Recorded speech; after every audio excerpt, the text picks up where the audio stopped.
And we are live. Okay. Hello and welcome. My name is Peace Mitchell and I'm co-founder of AusMumpreneur. Before we begin, I would like to pay my respects to the traditional owners of the land that I live and work on, the Mamu people of North Queensland. And I would also like to pay my respects to traditional owners and elders past and present right across Australia and the Torres Strait. Well, it's so wonderful to have you all here today. I have my very good friend and PR guru, Candice, with us, who is going to be talking to us about how to get noticed by the media and how to get into the media. So, how to show up in newspapers, talk on radio, be on TV, all of those good things, as well as online media as well. So, if you have questions for Candice, please jot them down as we go. Candice will go through a presentation and then we'll have some time for questions afterward. But Candice, hello, welcome. Hello, hi everyone. Good morning. Thank you for having me. It's so good to have you here, Candice. All right, well, I'll let you take it away now and we'll come back at the end for questions. Great. So I'm going to share my screen now just to the presentation and we can start Beautiful. through that. Awesome. Thank you. Okay, Looks great. good. Today we're going to be talking about how to get more media. So we're going to start with who I am, just if you don't know who I am. So my name's Candice Gerson and I've been working in PR for over 15 years, helping brands, experts, and entrepreneurs just like yourselves to get into the media, either as a thought leader or for their product or service. I'm also the author of a new book, which is coming out later this year, The Visibility Effect. And Peace actually has a chapter in that book as well. So today we're going to be discussing storytelling and really how to get your messages out there so that you can have an effective PR campaign for your nomination and award. So let's go through the agenda for today, which is going to make you media worthy. So we're going to discuss what is PR and why it matters, why your pitches aren't landing, what the media is really looking for, how to pitch stories that get picked up by the media, and how to build a sustainable media presence. So PR is perception. Sorry, I'm just going to click that so you can see. PR is perception. You control the narrative. So it is not an ad, it is the way that you are shaping your image of how others see you. It's your expertise, your business, and your brand. Unlike an ad, PR is known as earned media. This is why it is so credible. And even social media ad companies use PR coverage as ads. And the reason that they do that is because it's much more credible to use PR as an ad and to put PR coverage out there in your socials or in your newsletter than putting a traditional ad in place. Good PR builds trust, visibility, and authority. Things that what PR actually is, what it includes is media coverage, interviews, expert commentary, speaking opportunities, awards, and thought leadership. Why are you not getting media? So you may be trying at the moment and you're just not getting any response. So you're pitching your product or your service. You're not pitching your story. PR is all about sharing your story, sharing your business story, as well as your personal and professional story. And they generally intertwine. People want to know about your highs and your lows, the challenges that you've overcome as an entrepreneur, and obviously the goals that you've kicked off. So make sure that you are coming across in a storytelling mode rather than just pitching your product or your service or your business. Journalists get hundreds, if not even thousands, depending on the journalist at the bigger publications or TV stations, of pitches per week. So generic emails won't cut through. You really need to customize the email to the publication that you're targeting. And again, storytelling and putting your own authentic voice, which is you, into that, infusing that into that email is what's going to get you the cut through. Your brand may not be media ready yet. If you don't have any photos or key messages or a media page that's ready and waiting on your website, the media may have a look at your website and see like that you're just not ready. So make sure that you are ready from a media ready, as we call it, and that you've got headshots, you've got product or service photos, you have your key messages, and that you have a media page set up, as well as all your socials and website set up. Once or twice, like sometimes we get contacted by someone who doesn't even have a website set up in the early stages. So just make sure that your website is up to date, even if your business has been going for a long time, that it reflects where your business is now. You're waiting for the right moment instead of creating the right moment. So there's never a right moment for anything. Once you are media ready, of course, then you just have to be persistent and keep trying to get media coverage. You don't have relationships with the media yet. So with any relationship, it starts, you have to build a relationship, you have to build that foundation. So you need to start doing that with the media that you're targeting. And with anything with relationships, you have to build the foundation and it takes time. What makes a story media worthy? So I've told you it is so important when you're pitching or writing a press release or really anything. The backbone of PR is coming from your founder story, your business story, or the origin story. If you've bought someone else's business and that's now your business, there would be a brand origin story that you would need to use and infuse it with your own story and how you've made those changes into the business. If you've got a great founder story, which is merging your personal and your professional story, that's your story. So, what makes it media worthy? It needs to be relevant. Is it aligned with what people are talking about right now? So, you can have a look at awareness calendars, you can have a look at seasons. Obviously, now we're in winter. So, anything that makes it relevant to right now. Maybe there's something that's topical in the news at the moment, or that's trending on social media, something that's gone viral on TikTok. How can you make your story relevant now? That's the first question that you need to ask yourself. The second question is it timely? Like timeliness. Is there a strong why now? So I said like seasonal. So if you've got like a winter business or you can tap into some kind of element. For an example, is we are working with a psychologist, and she just recently put out a thought leadership piece on like winter blues and low moods during winter, and that got picked up by the Today Show. So that's a seasonal story. So it's timely and relevant to now because of the season. And as I said, is it seasonal? Is it trending, or is it linked to a current issue? Credibility. Are you someone who is worth quoting or profiling? You don't need to be the spokesperson. Even if you are the founder or the CEO, you can nominate someone else who you feel is a better expert in the area. Or if you are the expert, then you would be the spokesperson.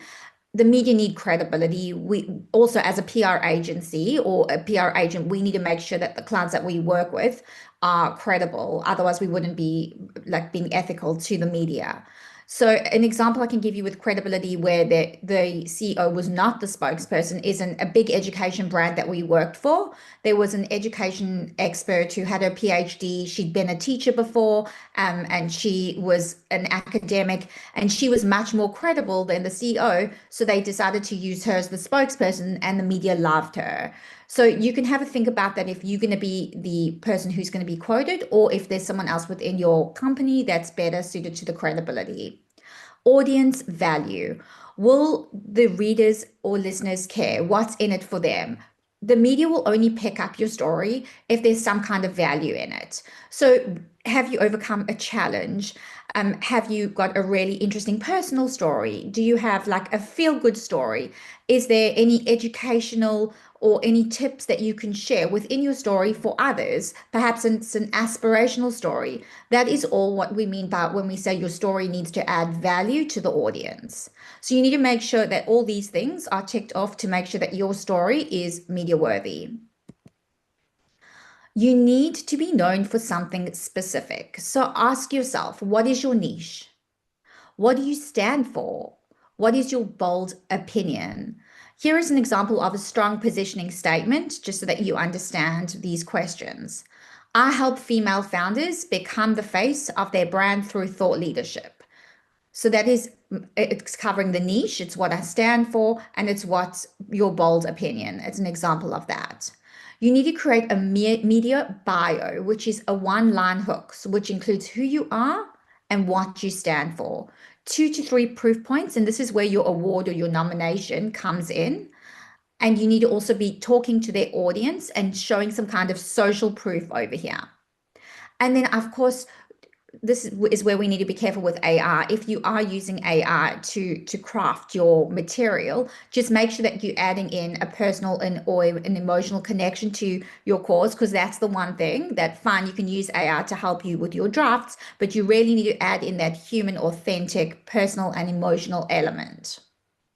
So I'm just going to go through this because it's a bit tricky again. So just make sure that you know what your niche is, what you stand for, what your bold opinion is, and then craft this into your media bio, which is your one line hook, which includes who you are and what you stand for. You need to add your 2 to 3 proof points here. So that's where you add in your award nomination or your award, the audience that you're targeting, and then your social proof, which is your results, and make sure to keep it human and have that emotional connection.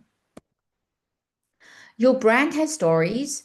You just need to make sure that you find them. So great stories often come from, like we've said earlier, personal struggle to success, client transformations, hot takes on industry trends, which is more of a thought leadership piece, lessons learned from failure, and research pieces. So data that you've gathered, especially if it's recent. So you can't go back like 5 years ago and use that data for now. It needs to be a recent survey or research that gets picked up really well in the media and can link to your stories.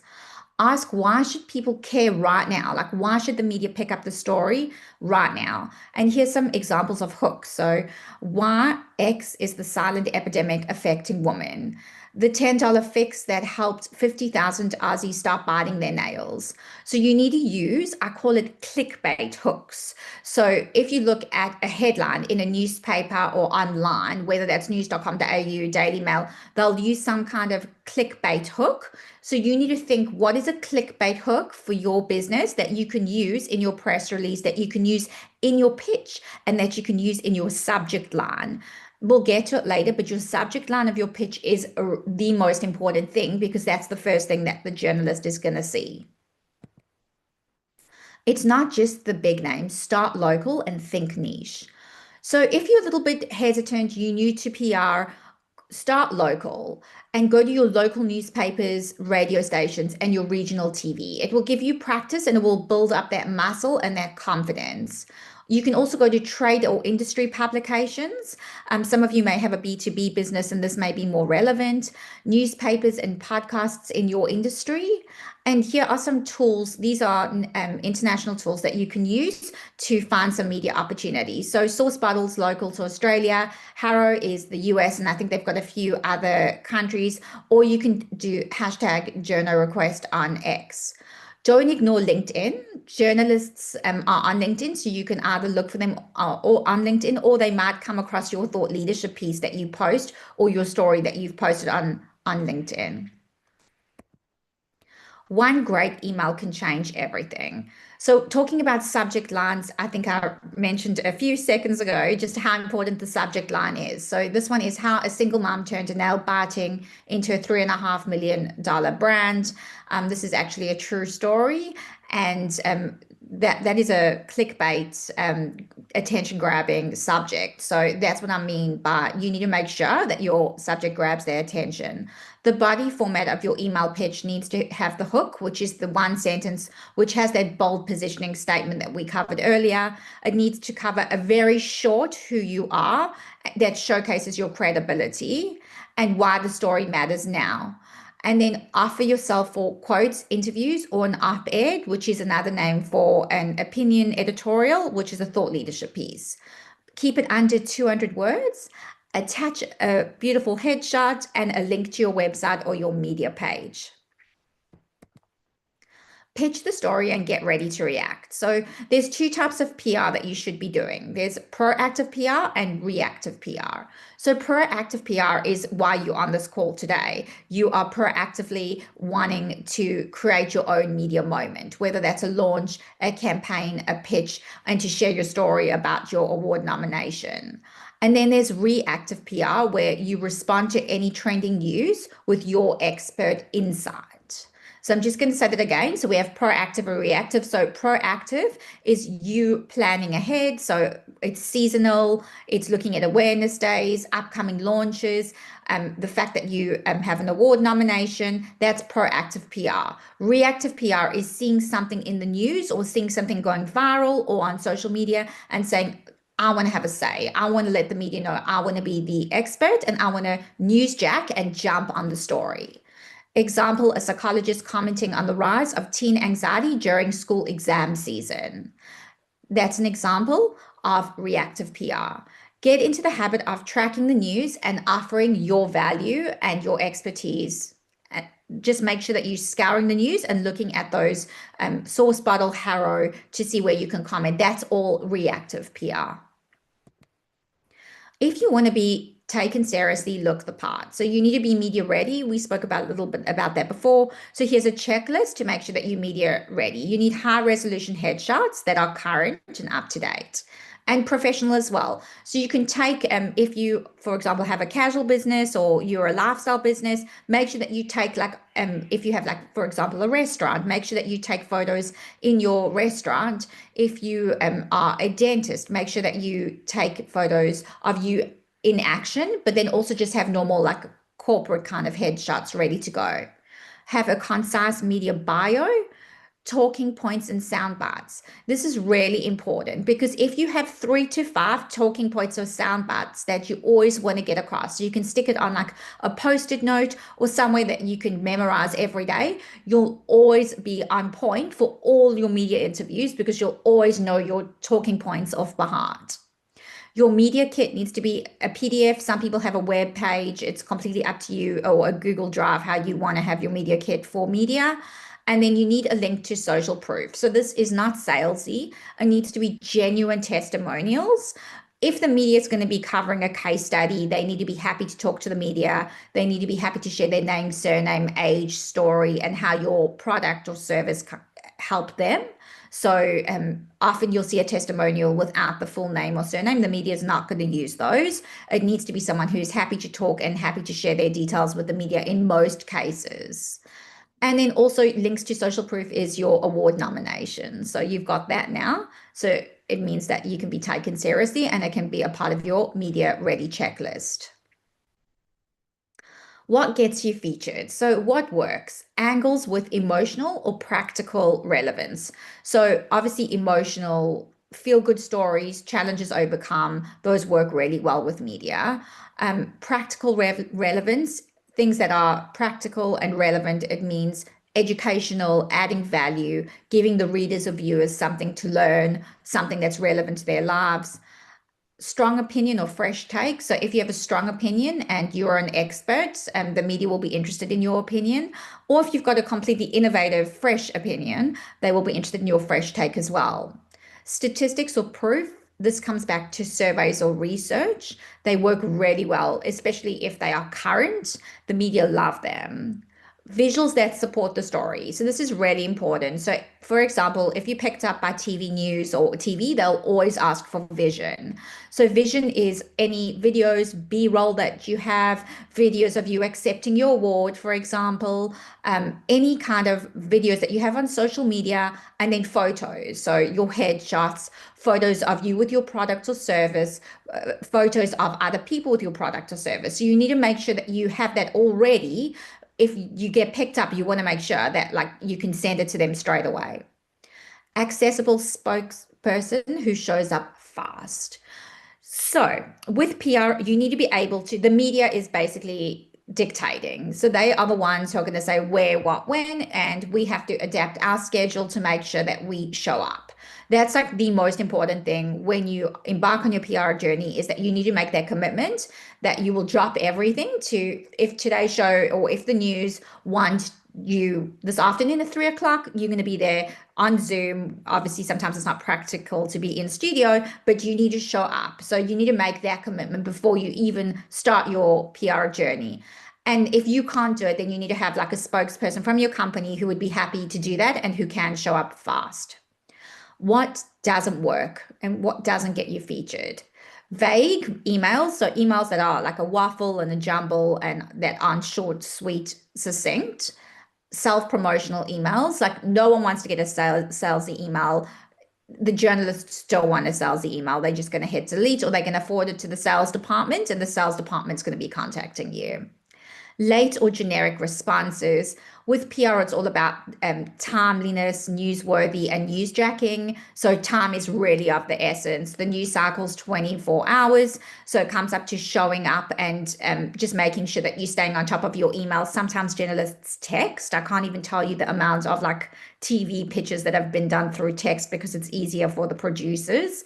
So just make sure that you're on your phone, checking your text, checking your emails, checking your voicemails. No links, no images, no story hook. So that comes back to if you don't have visuals, if you aren't media ready, you don't have those photos, you don't have the story hook that's going to get across the line, there's like no interest, it's not going to work. So that comes back to your subject line of your email pitch, or those great articles that you're going to be putting out on LinkedIn that a journalist will see. Just make sure that it's always got that what I called the exciting, juicy hook. So real PR, real results. Here's some examples of PR in action. So example one is a startup founder used local press to land national coverage, and then an investor called. And this happens. Like I've been working in PR for so many years, specifically with founders and SMEs since 2013. So it's a long time, and it really does happen. So an investor will see you in a newspaper or watch you on TV, and then they'll call, and it's life-changing for your business. Example two, a parenting coach landed on ABC radio after pitching her experience raising neurodiverse kids. Again, that gives her confidence, it gives her credibility to then go on and get more PR, which helps her business. So one story can really lead to a snowball of exposure, more trusts, clients, SEO, which is so important, and opportunities. Another great example is a client had a product which she was interviewed in the media and she got a lot of coverage for. And Priceline contacted her and stocked her product. And then Boots actually saw it in an Australian publication, contacted her, and now she's stocked in Boots in the UK. So these stories do happen, and it's what makes us so happy because we feel like we really can help businesses grow so much through PR. So mistakes to avoid. So making the pitch all about you, not the reader or the public. At the end of the day, the journalist's job is to give value and content to the reader and the public. That's their role. And that's the job that they're getting paid to do. So we need to always keep it in mind that it's not about us, it's about the reader. Sending the same pitch to every outlet without customization. So always make sure that you customize the pitch to the person in the outlet that you're sending it to. Pitching without checking the journalist's beat. So a beat is, if you're in the education space, education is the beat. If you are pitching to the news cycle, that would be current affairs, current news. If you are a beauty brand, it would be beauty and lifestyle. Missing the news cycle, so just it's not going to be relevant. You pitching, for example, I'm going to say you're pitching a summer product in winter and you want the coverage now. And then ghosting, just ignoring when a journalist replies. They're not going to use you again. You're not going to be a credible, reliable source. So never do that. Always make sure that you reply politely. Even if you can't do that specific interview, just make sure that you, first of all, I would recommend doing everything possible to do the interview. But if you can't, then just reply politely. Visibility is built over time. So position, be clear on your brand and voice. That comes down to those key messages. When you write your key messages down, 3 to 5 key messages that you know off by heart. Pitch, send smart strategic pitches regularly. So if one pitch doesn't get picked up, that doesn't mean, so you follow up once, if it still doesn't get picked up, a week or two later, you follow up with, you do a different pitch. PR is persistent and regular. Publish. Share your wins on social media, your website, and emails. So it's really important to make sure that you maximize the PR coverage. So you can even use it, as I said earlier, as ads. Your social media team or you can push it out as an ad. It's much more credible. Share your media coverage on social media, put it on your media page on your website, and send it to your database via email. Repeat. PR is not one-off. Consistency builds credibility and visibility. you're more media ready than you think. So PR builds authority and it opens doors that advertising really can't. You need a strong position and a media ready story and a strategic outreach. Don't wait for the media to find you. Be proactive and go to them with your story and with your nomination and serve their audience. Just make sure that you customize it to their audience.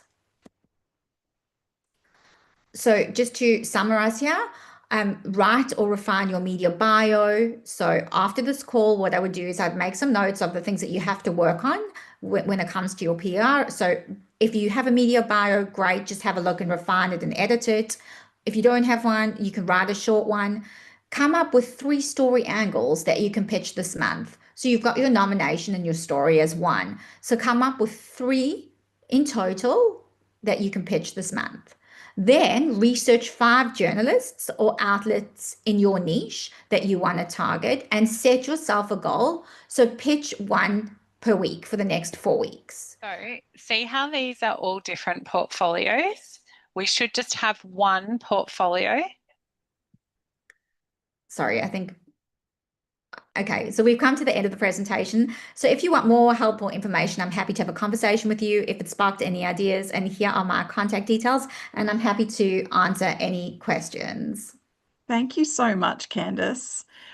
Always so much value and wisdom in your presentation when you come along and join us. I'd love to open the floor for anybody who has a question for Candice. So just unmute, jump in, say hi. If you would like to say hello, or you have a question, or you want to share a media win that you've had recently.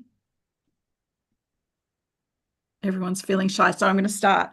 I was on Channel 7 News a couple of weeks ago, and Candice messaged me. She said, there's a story. They can't get hold of the Duchess of York, so will you be the spokesperson? Because it was one of our winners from London, a young girl, Gabriella Diaz. Anyway, she messaged me. She said, they're going to call you. And a call had just come through, but I didn't recognize the number and I didn't answer it. So I quickly rang them back and they said, we'd love to talk to you. Are you available? I said, yes. And then they said, can you come to Cairns? Cairns is about an hour and a half away. I said, yes, I'm on my way. I'll be there before 3. And I had to quickly go down to Woolworths, buy some makeup because I'd left all of my makeup at home, wasn't wearing any. Had to quickly brush my hair, put on lipstick, drive for an hour and a half, and then do the interview. But yes, you've got to be ready. If you want to get in the media, you just have to do whatever it takes. And yeah, it ended up getting national coverage. It was on the news in New South Wales, but we also saw it in Queensland. It got picked up again, yeah, by other outlets as well. So you just have to be committed and go for it. And I had to cancel other appointments so that I could show up and be part of that opportunity. But it was very exciting and fun. You said it's a case study in the next presentation, are Oh, you? great. Yes. Love it. That's know that you had to go and buy makeup and No. that's your hair. Yeah, that's Yep. showing up. That's commitment. Yep. It was pretty funny. Yeah, it sounds funny. Candice, Cass here from Can Ticket, do you find that some mediums would be better suited for different types of businesses, for example? I know I've signed up to Source Bottle before. I can see there's lots of variation in there, but there's some might suit beauty or tech or professional services better. Definitely. So definitely. So we have to target the media outlets that our target audience consumes. So what I mean by that is if your business is a B2B business, you would only be targeting B2B publications and business publications.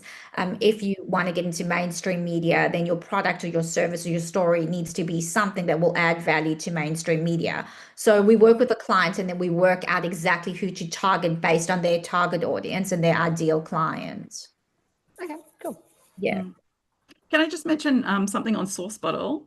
I was talking to Justine Martin on the weekend, and she told me she replies to Source Bottle call outs all the time, and she reckons she would have had over $2 million worth of PR and promotion through replying to Source Bottle call outs. She says they come through it twice a day. I think it's 10 a.m. and 2 p.m. and she's always like checks them regularly, replies to any, and then she gets in the media all the time. She was in the UK doing a feature. She was on the news recently.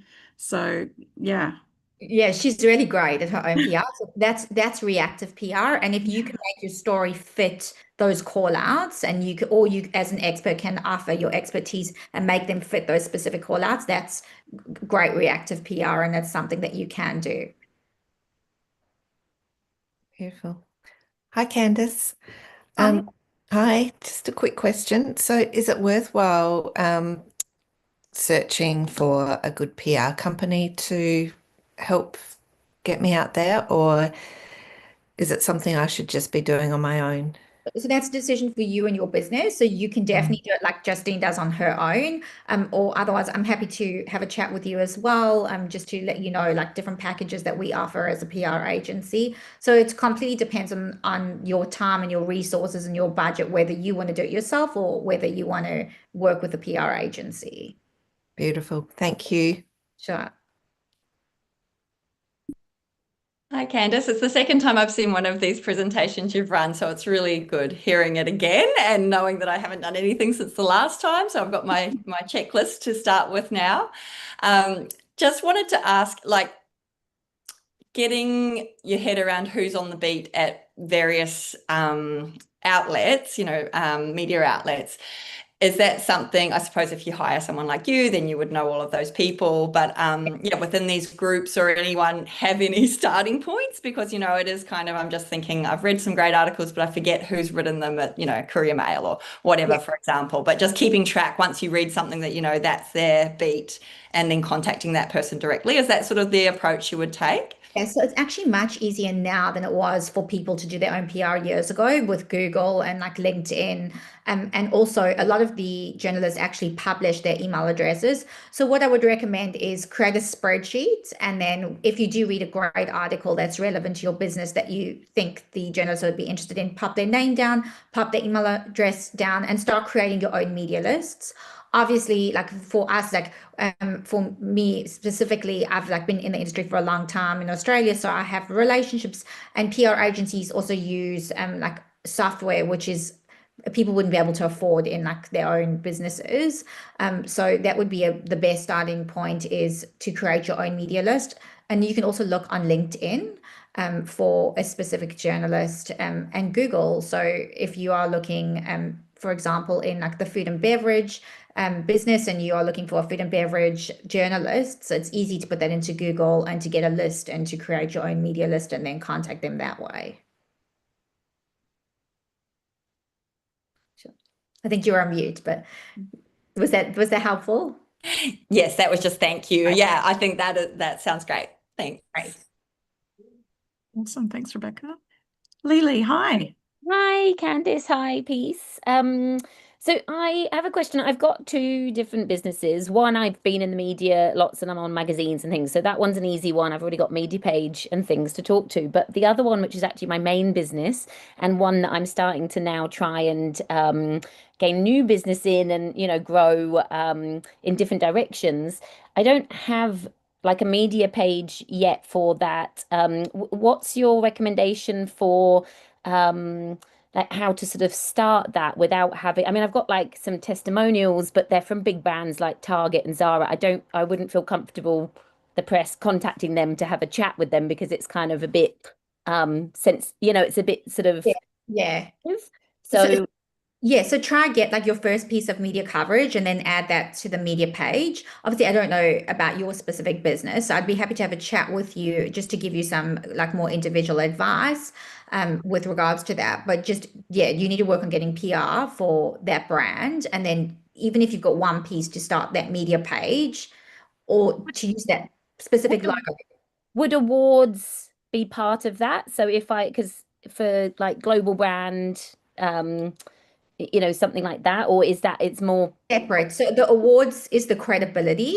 Yeah. It's what the media will look for. Like, oh, wow, you've got these awards. So when they go onto your website, the award should be on the homepage for that credibility and social proof. Yeah. As well as if you're working with those big brands like Zara, if you're allowed to put those brands on your website, that would also be social proof with the awards. Oh yeah, okay. Yeah, I have that up. It's just more that I don't have sort of any, yeah, anything else really. So I was just curious. Yeah. So it just means that you need to start PR and then start getting Yeah. the pieces of coverage. Yeah. Okay, Yeah. great. Thank you. Pleasure. Does anyone else have a question or want to jump in and say hi? I'll add in that it's very daunting. Like if you haven't done it before, or even if you have done it before, it still can be daunting to, especially to be live on TV. But once you do it once, you actually start enjoying it, and you are proud of yourself for doing it and for showing up, and it becomes exciting, and then you want to do more of it. So that's generally what we see with clients, is even the ones who are really nervous and who don't want to go on TV on in studio or live, they start enjoying it, and they realize that it's like more daunting in our minds than it is in once we've actually done the interview. Yeah, absolutely. I just saw that Bethany's here. Bethany, hello. You were on TV. Can you tell us about your experience? Hi, Beth. Hi, Candace. Hi, Peace. How are you, beautiful people? We're good. Lovely to see so many gorgeous people that I know and love in this room today. Sorry I'm late. Yes, with Candace's tuition, we actually got to be on Channel 7 News in Brisbane, which was really exciting. Peace may or may not have had a bit of a showcase there too. And it was they were really lovely. I got to speak to the reporter directly. I've got a mobile number now. It was a little awkward, and so the journo wasn't actually here when the cameraman was. So all the filming and stuff took about an hour, I guess, and the actual interview was done on the speaker on the phone, which was a bit strange. It's kind of like, I guess, when actors have to work with a piece of tape or green screen, somebody that's not there that you're interacting with. But for the 30 seconds of fame I got out of it, it was really good though. And lots of people checked in, and it was great for that, not only credibility, but getting our word out there. I mean, we're a social enterprise, we're little, we're new, and no one else is doing what we're doing. So that little nugget of information out into the world made a huge difference for us. That's great to hear. And that's actually quite common where, because especially with news, is that the reporter cannot be everywhere, and like they need to meet their deadline. So they'll do it on speaker, but then you have to know where to look. So did the cameraman tell you where to look? Oh, he was great. He was, okay, the lighting's this way, pick this Yeah. up and turn around and pretend you're doing this. And Yeah, he exactly. was wonderful with prompts, and really down to earth too. You didn't feel Yeah. like They help you, especially in those situations. And it would be like, for example, I'll just say, oh, like I'm looking at the chair next to me, like just have a conversation, pretend there's a person there, and you just do it. So yeah, I had a similar thing. I did a podcast with the lady from Red Balloon who owns Red Balloon. Naomi Simpson. okay, yeah. That's the one, Naomi Simpson. God, fibro brain. I've got fibromyalgia, and it's worse than pregnancy brain, people, if I forget everything. But yeah, I had a podcast with her, interview with her, and it was the same. It was virtually done. And so I was talking to an empty chair. But really, you get used to it, I guess. Practice makes perfect in everything. Yeah, absolutely. Beautiful. Thanks, Beth. Sorry, it's enough of Desiree. my bloating and boasting. Sorry. Thanks, Beth. Desiree, Hi. hello. Hi, sorry, I'm not Mike, even though it comes up as Mike on there. I've just grabbed his computer and logged in on his account, so sorry. I just got a question to ask. I actually also come from an agency background, so I get this question quite a lot, but how do you qualify a PR agency? What sort of questions do you ask? Because we've been through PR agencies before and had such bad experience. Yeah. And so we've tried to do it ourselves, which we got better, better results than the agency got for us, but I don't have the time to do it myself. I need to go to an agency.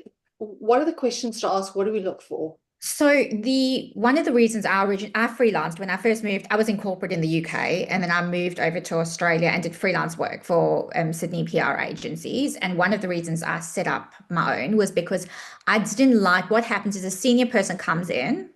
This is traditionally how it works, and will sell, like, they're great and they understand everything, and then unfortunately it gets handed down to a junior account manager. And that's when things, like, it's too much pressure for the account manager at the level that they are. So it's not fair to them. It's not fair to the client who's paying a lot of money to be on a retainer for a PR company. So that is one of the things that gives PR a bad name. So make sure that a senior person is handling your account, and that it's not being put on the junior, who should be supporting the senior person, but it shouldn't be that their key responsibility. So that's not the first thing that I would say is to ask for. Make sure that a senior person is leading the campaign, and then maybe just commit to a shorter campaign to make sure it's working for your business. So a lot of PR agencies will only do like a 12-month campaign. Try and find one that's happy to do a 3-6 month or project work campaign. So there are a few that do that. So commit to a shorter time frame so that you're not committing to 12 months to see how it's working for you again. And also make sure, what is their expertise? Do they focus on just consumer products? A lot of PR agencies prefer more of the fluffy, fun, exciting, like launch events, activations. So if your business isn't that, then make sure that they can still do a professional service business, or a business that isn't only about like fluff. Okay, perfect. Thank you. And then look at their social proof, like look at their social media, look at the account directors' LinkedIn, see that they actually, like, if they're saying they're getting on people on TV, are they actually like posting their coverage and getting people on TV? Okay, perfect. Thank you so much for that. Sure. Thank you. Now, I've had a question come through in the chat. I have a question around networking events. How should we make the most out of these events from a PR point of view? Yeah. So networking events are really important. So if it's an in-person event, then just make sure that you try and like go around the room. Even if it is daunting, again, it's the same kind of thing. Just make sure that you meet as many people as possible. Make sure that it's genuine. So come from a genuine, good place, not a salesy place, and just a place that you want to just come across to make that connection.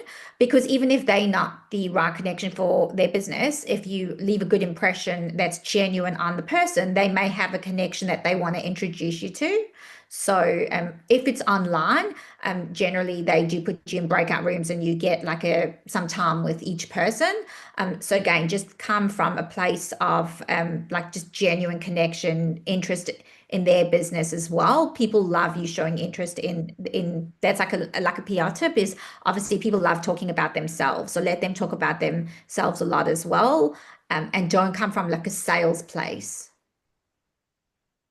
And put yourself out there and show up. It's the same kind of thing. Like, you might not want to go at like 6 o'clock, 7 o'clock in winter to a networking event, but if you don't go, you're not going to connect. So just like force yourself to go, show up. It's the same kind of thing with the media. You can also offer yourself as a speaker for networking events if you get to know the organizers. You can offer yourself as an expert or a speaker for a digital networking event or for an in-person event. Or if they have a podcast, you can offer yourself to speak on their podcast. So it's definitely worth networking as much as you possibly can. Yeah, absolutely. All right. Any more questions? Does anybody else want to jump in and say hi? So lovely seeing all of you here. Hi, Shoma. Hello. Hi. Do you have any tips, Candice? This was great, amazing stuff. Do you have any tips for follow-ups with journalists? And Yes. I will tell you, I should admit that I am a former journalist. So 17 years in television and print, and this PR is the other side of journalism, right? So what are your tips? I'd love to hear some. Yes, so with follow-ups, generally to follow up once and not to hound the journalist. I'm sure you hated that when you got like the same pitch resent, or if they're interested, they may have genuinely missed the email. So you can follow up once. I wouldn't follow up more than once. It's just going to annoy them. And sometimes they do get annoyed and they'll like say, we're not interested in your client, or they'll say to you, we're not interested in your product or service. And that's fine. Just take that on board and move on. So don't become aggressive or defensive if someone is upset when they receive an email from you. It's normal, like we're all human at the end of the day. And then it's also about pivoting. And if you see a pitch isn't getting picked up, it's not getting traction, going back to the drawing board and pitching a different pitch that adds more value to their audience. So just go back and look at the pitch that you've sent the journalist and think like, okay, I followed up once, it's not working, they're not picking it up. Let me think of how I can do this better, and going back with a different approach to the journalist.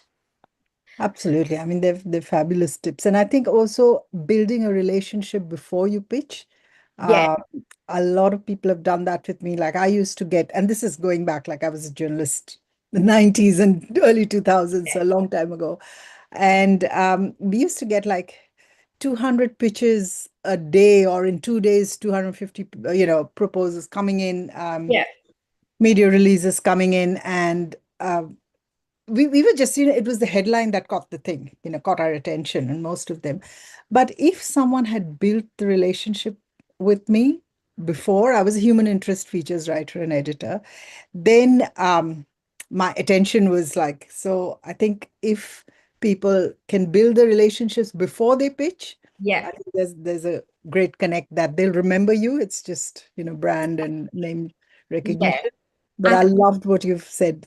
Thank you. And I think that's so important. So, building the relationships. I mean, relationships are so important for everything, whether that's networking, for absolutely every aspect of business and human life. So it's important to build that relationship. So what I would recommend is write on like the journalist, follow the journalist on LinkedIn. You can put some comments on if you like one of the articles so that they've got your name in their mind and they can remember your name. But do that a few times over a period of time. Also, make sure that you actually genuinely read the article. So if you ever do meet them or speak to them, like it's genuine. And building relationships is so important. So if you can do that before you pitch, it is much easier for me, for example, to get cut through when I send emails out because people recognize Candace. And I've even changed my surname. Over the years, I went back to my maiden name for work, and everyone just remembers Candace, so it wasn't affected. So they will remember your name, and that's how I get cut through sometimes within an hour. I can get like pick up after sending out a pitch or press release. So that's because of the relationships that have been built. So build relationships. It's a great tip. Thank you. Thank you. Yeah, absolutely. The other thing is if you get to know the journalist when they're doing a story and they want to comment from someone, they'll ring you up. So I had a really great contact when I was living in Melbourne, and she used to ring me up for stories all the time. Anything to do with parenting or mums in business or small business, even she'd call me. So it is really, yeah, it's great to have that relationship. Yeah. And how also if your PR agency's done a good job for you. I always say you shouldn't need your PR agency long term. Like after a year, the media should know you well enough that they come directly to you and they have your mobile number and they know what you're an expert in. Then so your PR agency really should be there to build you to that level where the media comes directly to you. Yeah, so true. So true. Because you got us onto Today Tonight initially, which is how I met her. And then, yeah, she'd ring me up for any news pieces she was doing and other shows and all sorts of stuff. Yeah, they don't need the middleman. They save your number and they come directly to you. And that's, that you've got the relationship. So that's great. Mm. Any more questions before we wrap up? I have another question, unless there's someone who hasn't answered asked the question. I was just thinking, so do you like through what you do, Candice, do you help sort of find that niche that would be good to talk to?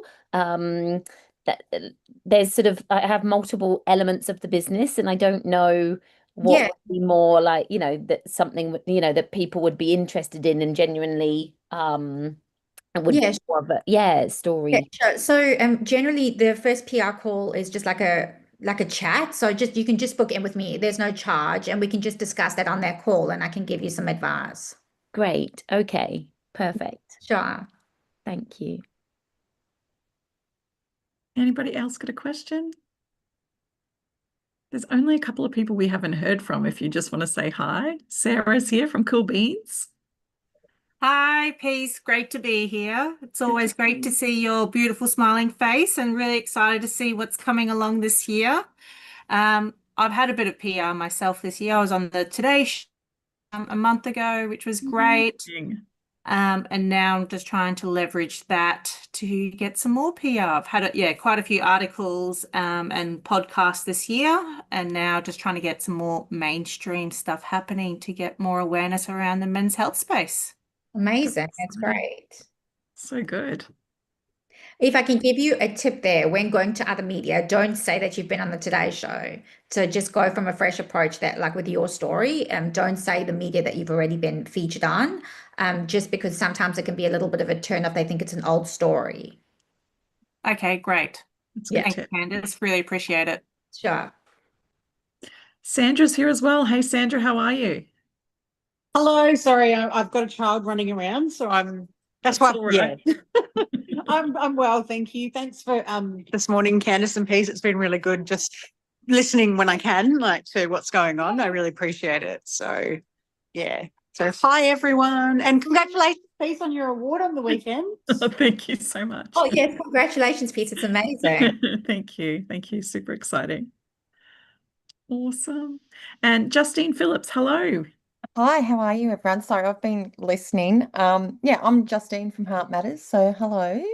Yeah, I've done a bit of media work and had a bit of PR work. I'm a sudden cardiac arrest survivor, so I've shared my story with, done a press conference with Ambulance Victoria, and just done some recent work with the Baker Institute. So I've had a little bit of work. So now for me, it's just about a matter of capitalizing on that for my own business now and using that to project it as such. So yeah, it's all very interesting. So a lot of the tips I've already working with and so forth, but just getting in touch with media, that sort of stuff, I need to look at and work on. Yeah, just start small with that media list and then focus on like maybe one a week or those 5 that, like I mentioned in the presentation. If we start small and then you just get confidence to do it. And yeah, another tip would be writing out your story in around 600 to 800 words. Yep. And then pulling out hooks from your story. Yeah, absolutely. Yeah. Thank you. But it was great this morning. Thank you. Thank you. You're welcome. Well, thank you so much, Candice, for being here. It's been very wonderful hearing from you again and catching up with everybody. Thank you, Candice. Thank you so much for having me. Thank you, everyone. And we can connect with you on LinkedIn and your website. Yeah, so LinkedIn, happy to have a chat with anyone if they want some more advice. We can book in a call. So yeah, LinkedIn's just Candice Gerson, or it's candice@reconnectpr.com.au. Perfect.